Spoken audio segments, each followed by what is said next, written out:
ನಮಸ್ತೆ ಸರ್ವಲೋಕೇಶ ನಮಸ್ತೆ ಲೋಕವಂದಿತ ನಮಸ್ತೆಸ್ತು ಸದಾ ನಾಗ ತ್ರಾಹಿ ಮಾಂ ದುಃಖ ಸಾಗರಾತ್. ಓಂ ನಾಗರಾಜೇಭ್ಯೋ ನಮಃ. ನಮಸ್ಕಾರಾನ್ ಸಮರ್ಪಯಾಮಿ.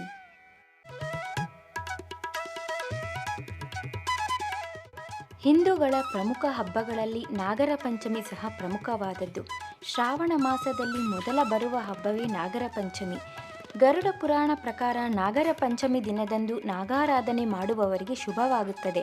ಹಾಗೆ ನಾಗದೋಷದ ಪರಿಹಾರಕ್ಕೆ ಸಂತಾನ ಬಯಸುವವರು ಈ ಪೂಜೆಯನ್ನು ಮಾಡಿದರೆ ತಪ್ಪದೇ ಫಲ ಸಿಗುತ್ತದೆ ಎಂದು ಪಂಡಿತರು ಹೇಳುತ್ತಾರೆ. ಶ್ರೀಕೃಷ್ಣ ಪರಮಾತ್ಮ ಯಮುನಾ ನದಿಯಲ್ಲಿ ಕಾಳಿಂಗ ಸರ್ಪವನ್ನು ಮರ್ದನ ಮಾಡಿದ ದಿನವಾಗಿದ್ದು, ಇದೇ ದಿನ ಆದಿಶೇಷನು ಮಹಾವಿಷ್ಣುವಿಗೆ ಜನರು ನಾಗದೇವತೆಗಳಿಗೆ ಈ ದಿನ ಪೂಜೆ ಸಲ್ಲಿಸಬೇಕೆಂದು ಕೋರಿದ. ಕೋರಿಕೆಗೆ ಸಮ್ಮತಿಸಿದ ಮಹಾವಿಷ್ಣು ಸರ್ಪ ಸಂಕುಲಕ್ಕೆ ಈ ವರವನ್ನು ನೀಡಿರುವುದಾಗಿ ಪುರಾಣ ಕಥೆಗಳು ತಿಳಿಸುತ್ತವೆ.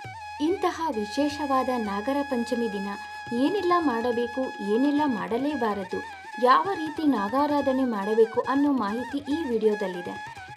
ಈ ವಿಡಿಯೋವನ್ನು ಸಂಕ್ಷಿಪ್ತವಾಗಿ ನೋಡುವುದಕ್ಕೂ ಮುಂಚೆ ನೀವಿನ್ನೂ ನಮ್ಮ ಭಕ್ತಿ ಸಮಾಚಾರ ಚಾನಲನ್ನು ಸಬ್ಸ್ಕ್ರೈಬ್ ಮಾಡಿಲ್ಲ ಅಂದರೆ ಈಗಲೇ ಸಬ್ಸ್ಕ್ರೈಬ್ ಮಾಡಿ. ಹಾಗೆ ಮುಂದಿನ ಸುದ್ದಿಗಳನ್ನು ತಿಳಿಯಲು ಪಕ್ಕದಲ್ಲಿರುವ ಬೆಲ್ ಬಟನನ್ನು ತಪ್ಪದೆ ಪ್ರೆಸ್ ಮಾಡಿ. ಶ್ರಾವಣ ಮಾಸ ಶುದ್ಧ ಪಂಚಮಿ ದಿನದಂದು ನಾಗರ ಪಂಚಮಿ ಹಬ್ಬ ಆಚರಿಸಲಾಗುತ್ತದೆ.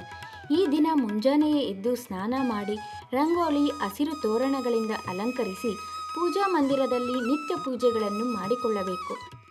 ಈ ದಿನ ಕೆಂಪು ಬಟ್ಟೆ ಧರಿಸಿದರೆ ತುಂಬ ಒಳ್ಳೆಯದು.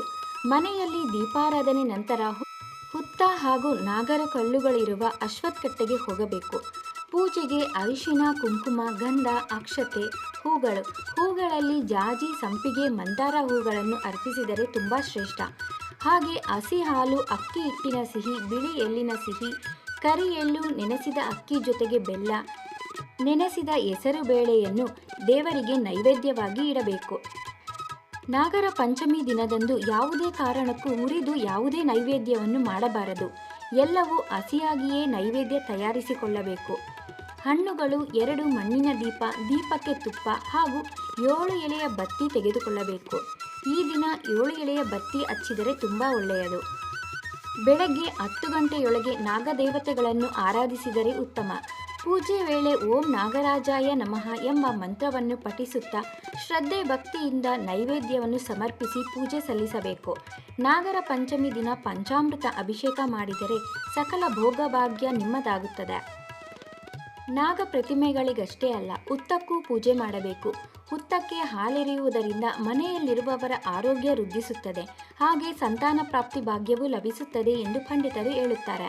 ನಾಗರ ಪಂಚಮಿ ದಿನದಂದು ಮುತ್ತೈದೆಯರಿಗೆ ಅರಿಶಿನ, ಕುಂಕುಮ, ತಾಂಬೂಲ ನೀಡಿದರೆ ಪತಿಯ ಆಯಸ್ಸು ಹೆಚ್ಚುತ್ತದೆ. ಹಾಗೆ ಮನೆಯಲ್ಲಿರುವ ಎಲ್ಲ ಸದಸ್ಯರಿಗೂ ಆರೋಗ್ಯ ಭಾಗ್ಯ ಲಭಿಸುತ್ತದೆ. ಇನ್ನು ನಾಗರ ಪಂಚಮಿ ದಿನ ಯಾವುದೇ ಕಾರಣಕ್ಕೂ ಭೂಮಿ ಉಳುವುದು, ಅಗೆಯುವುದು, ಹಣ್ಣು ತರಕಾರಿಗಳನ್ನು ಹಚ್ಚುವುದು ಈ ರೀತಿಯ ಕೆಲಸಗಳನ್ನು ಮಾಡಬಾರದು. ಏಕೆಂದರೆ ಭೂಮಿ, ಗಿಡ, ಮರಗಳ ಮೇಲೆ ಸರ್ಪಗಳು ಸಂಚರಿಸುವುದರಿಂದ ಈ ವಿಶೇಷ ದಿನ ಇವುಗಳನ್ನು ಕತ್ತರಿಸುವುದು, ಅಗೆಯುವುದಂತಹ ಕೆಲಸಗಳು ಮಾಡಲೇಬಾರದು. ಹುತ್ತ ಹಾಗೂ ನಾಗರ ಕಲ್ಲಿಗೆ ಹಾಲೆರೆಯುವವರು ಉಪವಾಸದಿಂದಲೇ ಪೂಜೆ ಸಲ್ಲಿಸಬೇಕು. ನಾಗರ ಪಂಚಮಿ ವಿಶೇಷ ದಿನದಂದು ಶಿವಲಿಂಗ, ಮಹಾವಿಷ್ಣು, ಸುಬ್ರಹ್ಮಣ್ಯ ಸ್ವಾಮಿಯನ್ನು ಪೂಜಿಸಿದರೆ ಮತ್ತಷ್ಟು ಶುಭವಾಗುತ್ತದೆ. ಈ ವಿಡಿಯೋವನ್ನು ಮತ್ತಷ್ಟು ಜನರಿಗೆ ಶೇರ್ ಮಾಡಿ, ಹಾಗೆ ಲೈಕ್ ಮಾಡಿ.